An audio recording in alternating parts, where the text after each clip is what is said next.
Unrest in Pakistan, unrest in the Middle East, unrest in the world's markets. When will all this end? Probably not anytime soon. And to talk about it, we have a terrific panel.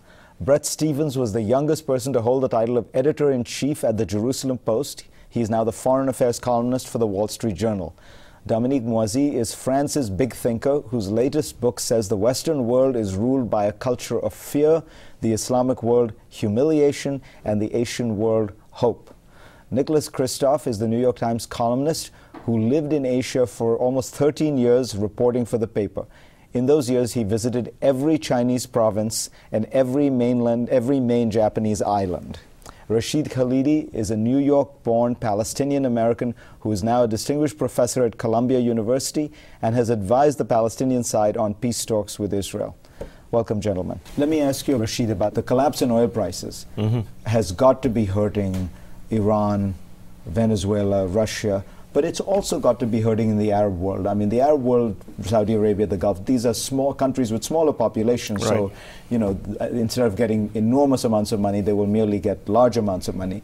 But still, they've banked on fairly large, they've always used money as a lubricator of everything. I think the place to look is not the people-poor, oil-rich countries like Saudi Arabia and the small Gulf countries. It's the labor-exporting countries that depend on remittances from the Gulf countries. So Egypt, Syria, Lebanon, the occupied Palestinian territories, Jordan, and so on. The Sudan, well, Sudan is an oil producer now. Those countries, or countries with large populations and oil like Algeria and Iraq, are the places I look to for possible after effects. So, Bret, Syria is pressured. This might well be the time to explore some possible way we could wean the Syrians off away from Iran, except that I read Commentary magazine and see the cover story by Bret Stephens telling us that this would be a disastrous move.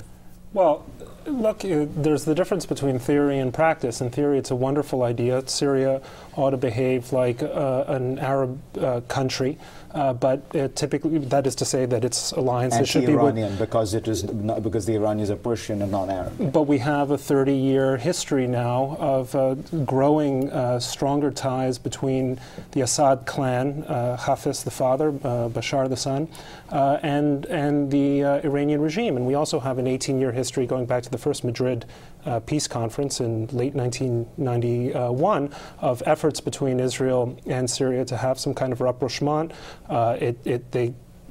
You saw it again just last year with the Ehud Olmert talking about opening negotiations with Syria. They did so under Turkish auspices, but the history is not particularly encouraging because it has never seemed that the Syrians are seriously willing, as, say, Anwar Sadat was, to reciprocate territorial concessions or the return of the Golan Heights for a real peace. And it doesn't seem to me they're really willing to truly disentangle themselves from their position in Lebanon.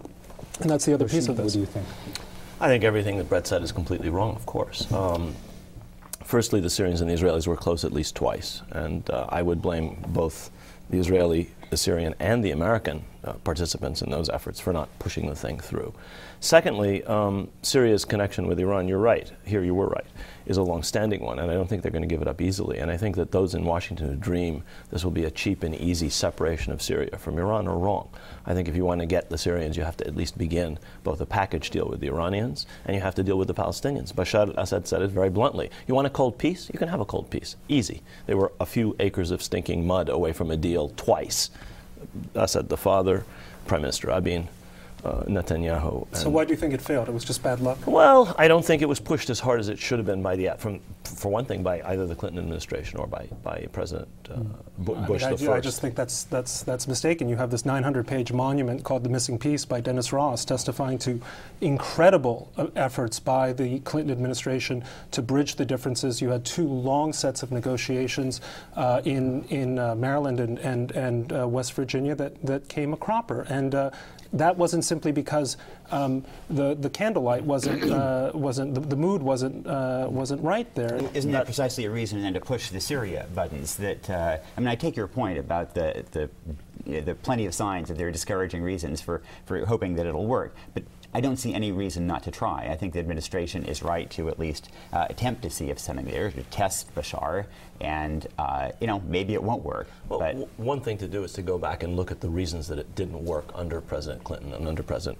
Bush, the senior. And one of them is, frankly, Dennis Ross, who unfortunately is back in this administration. But I think there have been a whole series of mistakes in the way the United States has approached this issue in the times when there were American presidents who actually tried, unlike the last president. And if this president decides he wants to try, I really think he should look seriously at the mistakes that were made in the past. One of the most startling developments that has happened recently is that the Chinese have actually started worrying about the safety of the $1 trillion that they have lent the United States. And for the first time ever, Wen Jiabao, the premier of China, made a statement saying, we hope you're going to look after this money and we hope you're going to act responsibly. Is this some kind of shot across the bow? What does this say? I think the Chinese have been worrying about this for a while. What's different is that now they're worrying about it aloud. And I think that essentially they felt taken for granted. They felt they weren't being consulted adequately in the run-up to the G20, and they wanted to be heard from. And also, I think, for domestic political purposes, the regime wants to show that it is standing up, that it is looking after Chinese interests, and it does indeed feel deeply insecure now, partly because of the economic crisis and how it's hugely increasing unemployment around the country. If I were the Chinese leaders, I'd be worried, and I think that they are indeed worried. Essentially, the Chinese leaders have been in power as part of a pact that they will look after the political scene. People won't have political rights, but their standard of living will increase dramatically. And that pact, I mean, they're not going to be able to fulfill their part of that pact when you have a lot of urban workers losing their jobs and going back to the countryside.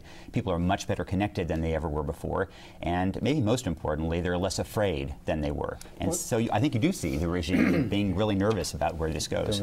I think the stability in China is based on a kind of social contract, which reminds me very much of 19th century France, when the prime minister of Louis Philippe, the king, was Guizot. And that social contract was based on get rich and let me govern.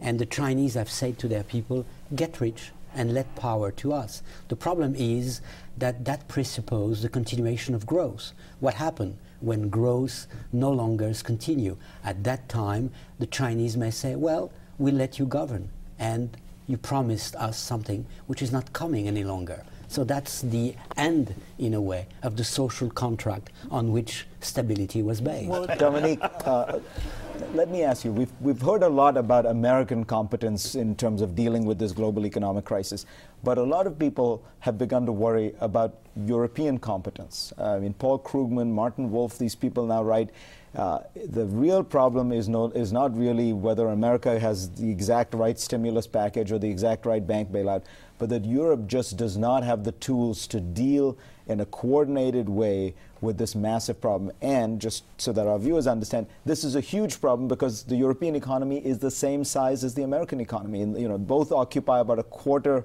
of global GDP. So if Europe doesn't respond to this crisis right, even if America gets its act together, it's not going to help. So is Europe guilty of inaction, incompetence, paralysis? So, let me speak in the name of all of Europe, since I represent all of France. Today, Europe, to a majority of Europeans, looks irrelevant. There is, on the one hand, the United States, and you expect Obama to succeed and to take us all out of the morass in which the Americans have placed the world, at least in large part. European banks have done their fair share. But let's say with a little bit. Let's say that America has played a certain role in that crisis, and not only they don't find in Europe the sense of protection, but they don't feel Europeans, and so to a large extent they turn towards their nation state. It's not only the return of the state that is one of the results of the crisis, it's the return of the nation. And so each country is in a way finding its own solution, trying to reassure its citizens and playing on the natural populism of the public opinion. You're talking about the return of the nation. What this points up, I think, is the absence of real mechanisms for Europe to have a foreign policy. We see this in the Middle East, and now we're seeing it in a much bigger crisis. Europe is not, there is no Europe. Except on a few economic issues where there clearly is But unified. even now on these economic issues, On the Nick, biggest they're not, one, you it's know, not they're working. I mean, it just strikes me that aside from the issues of institutions to address this, that I lived in Japan during the lost decade there, and it sure seems to me that Europe today is parallel to Japan in terms of just its failure to appreciate how severe this is and the price that it's going to have to pay unless it addresses it much, much more aggressively. Well, I mean, I'm somewhat amused by being in the position that I should come to the defense of the European finance ministers. And also to your point about Japan, I mean, the lesson I draw from Japan's lost decade is massive, repeated Keynesian fiscal stimuli into an economy that failed to restart the economy until they finally decided they had to do something about these zombie banks. We have a very similar situation now in which we're trying to prop up in the United States these huge banks. I think the Europeans... But Bret, to be fair, the Europeans are in a way doing neither. They're not going to do a big fiscal stimulus, and they're still keeping alive their zombie banks. Yeah, well, they have half... the worst of both fair worlds. enough. They have half of it right. Yeah. All right, let me ask a more general question about Obama's, 50-odd days, first 50-odd days in office. How's he doing in foreign policy in general? And let me ask you, Rashid, because he starts off very unusually by giving an interview, the first interview to an Arab satellite network, Al Arabiya. Is he being perceived well? Is this charm offensive working? I think three things that he's done have had a positive effect in the Arab world. The first would be that interview. The second would be the new policies on detention. And the third would be the intention to withdraw from Iraq. I think on those three scores, he's probably done well with public opinion in the Arab world. The nail on which it'll all hang will be Palestine, of course. Everybody in this country, there's a whole legion of people who'll spend the rest of their lives trying to say Palestine's not really important, ignore it. The Arabs don't really care, and that's because the Arab governments that are beholden to the United States and are not in any way representative of their people will tell their American friends what they want to hear. It's not true. Public opinion in this part of the world is going to wait to see what the United States does on this issue, and if he does something, if he moves not just a process, but moves us towards peace, then I think he really will win serious admiration in the Arab world. The other thing would be to stop supporting horrible dictatorships, which the United States has done. You must agree entirely, Bret. Well, I didn't know he was a neoconservative pushing the democracy agenda in the Middle East. So we do have some areas of agreement. Look, it'd be wonderful if Obama helps improve America's image in the Arab world. Terrific. That's wonderful. The main issue is what is he going to do to promote American interests in that part of the world? And here I think his it's been a sort of mixed picture in the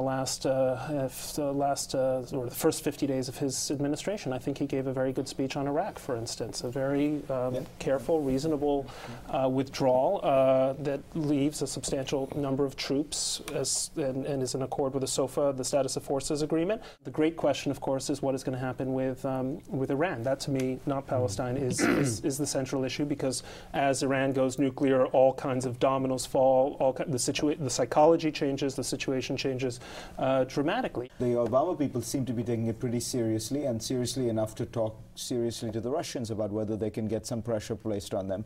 But then all of a sudden the right starts... The great holy grail of the Russians will come to our aid. Well, but they're the only outside power. If you're looking diplomatically to get pressure put on Iran, who else has pressure to put on Iran than the Russians? I think this whole debate misses the point.